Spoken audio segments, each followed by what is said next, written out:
നമസ്കാരം. പുതിയൊരു വീഡിയോയിലേക്ക് എല്ലാവർക്കും സ്വാഗതം. ചുമയും ജലദോഷവും കാലാവസ്ഥാ മാറ്റങ്ങളാൽ കുട്ടികൾ അനുഭവിക്കുന്ന സാധാരണ രോഗങ്ങളാണ്. അവരുടെ രോഗപ്രതിരോധ ശേഷി ഇപ്പോഴും വികസിച്ചുകൊണ്ടിരിക്കുന്നതിനാൽ ചെറിയ കുട്ടികൾ നമ്മളെ അപേക്ഷിച്ച് ജലദോഷം, ചുമ തുടങ്ങിയ അണുബാധകൾക്ക് ഇരയാകുന്നു.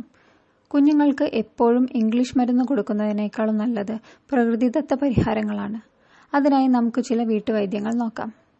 കുട്ടികളുടെ ജലദോഷത്തിനും പനിക്കുമെല്ലാമുള്ള ഏറ്റവും നല്ല പ്രകൃതിദത്ത മരുന്നാണ് പനിക്കൂർക്ക അഥവാ കഞ്ഞിക്കൂർക്ക. ഇതിന്റെ ഇല ആവിയിൽ വാട്ടി തേനും ചേർത്ത് കൊടുക്കുന്നത് പെട്ടെന്ന് മാറാനുള്ള ഒരു പ്രതിവിധിയാണ്. അതുപോലെ തുളസിയില നീരിൽ തേൻ ചേർത്ത് കൊടുക്കുകയോ തുളസിയിലയിട്ട് തിളപ്പിച്ച വെള്ളം കൊടുക്കുകയോ ചെയ്യാം.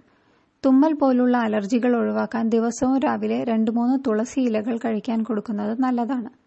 1 വയസ്സിന് മുകളിലുള്ള കുഞ്ഞുങ്ങളാണെങ്കിൽ തേൻ, ഇഞ്ചി, കുരുമുളക്, ചെറുനാരങ്ങാ നീര് ഇവയിലേതെങ്കിലും ചേർത്ത് കൊടുക്കാവുന്നതാണ്. 1 ഗ്ലാസ് ഇളം ചൂടുപാലിൽ മഞ്ഞൾപ്പൊടി ചേർത്ത് എല്ലാ രാത്രിയും കുടിക്കാൻ കൊടുക്കുക.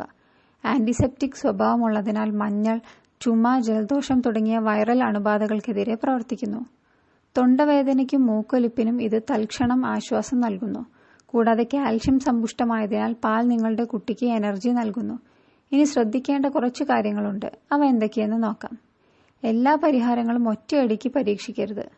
എപ്പോഴും നിങ്ങളുടെ കുഞ്ഞിന് ജലദോഷത്തിനും ചുമയ്ക്കും പ്രായത്തിന് അനുയോജ്യമായ പ്രതിവിധി നൽകുന്നത് ഓർക്കുക.